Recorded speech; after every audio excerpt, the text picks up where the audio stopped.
All right, welcome back, friends. In today's video, I want to dive into my approach to painting portraits. More importantly, I'll share the why behind my method and the valuable takeaways we can gather from it. I kick off this painting by carefully addressing the crucial facial features. Onto the canvas, I sketch the foundational elements: eyes, nose, mouth. I used burnt umber mixing with solvent for the sketch.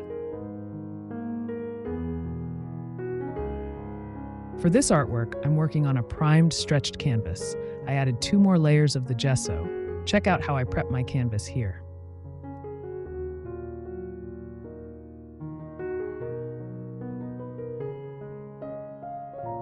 I've chosen a mix of small, medium, and large fan brushes.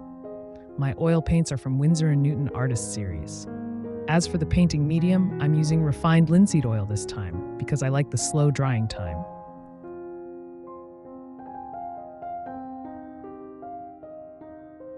Now we're painting. I begin by painting the darkest elements: the shadow, eyes, lips, and nose. The eyes take center stage, being the most critical aspect of this face. Capturing the expression is key. It's the inspiration for the whole piece. But don't forget, this is about capturing a moment, not perfection.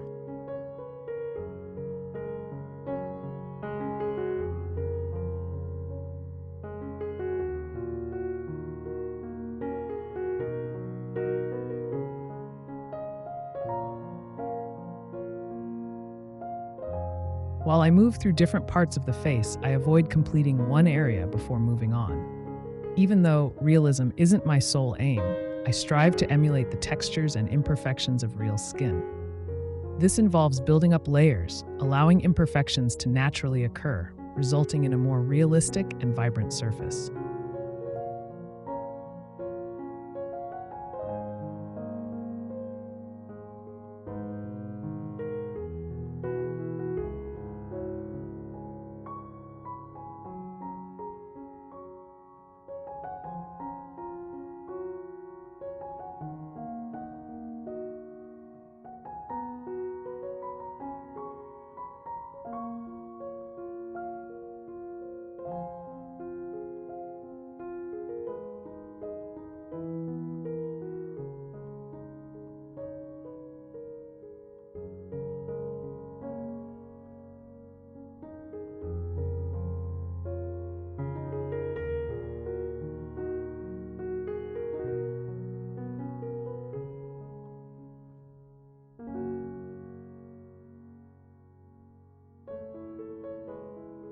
Palette knife in hand, I sculpt the veil and headwear. Bold strokes, creating a tactile symphony capturing sunlight and fabric in motion.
As we delve deeper into the portrait, the next crucial step is establishing the base layer for the skin tone. This foundational stage sets the tone for the entire painting.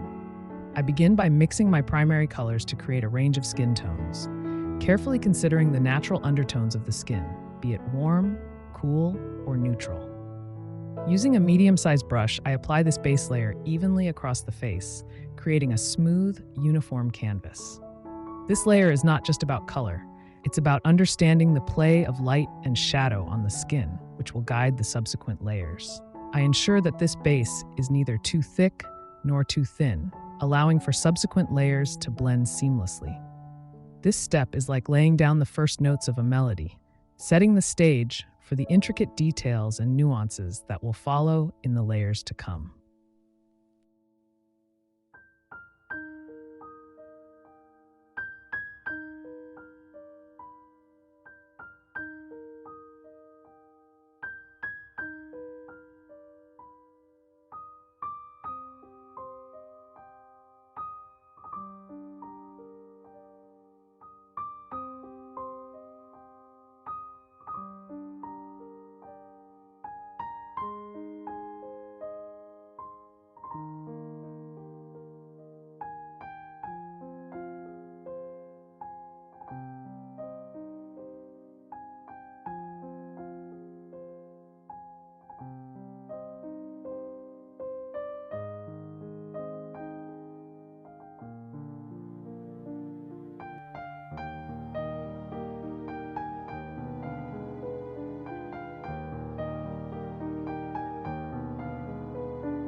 After the initial session, I wait for everything to dry before reworking the painting.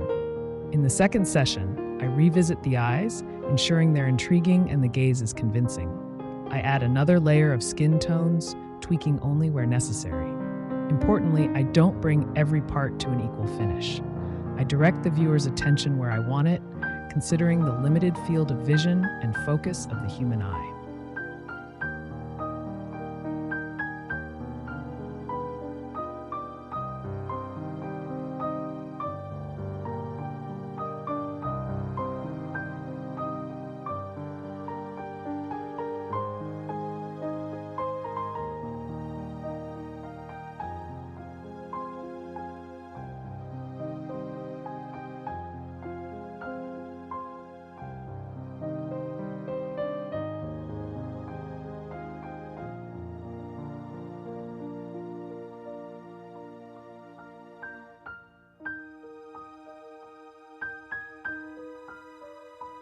Now the headwear. I used the cadmium red and light turquoise to paint the gems on the headwear. This two vibrant colors with texture created by the palette knife, the headwear contrasts and complements the face, creating a visually engaging finish. I want you to notice the exaggerated clarity, blurry differences in the face. I blend out the left side of the face that is in the shadow. This exaggeration creates dynamic quality, especially as more layers are added to the right side.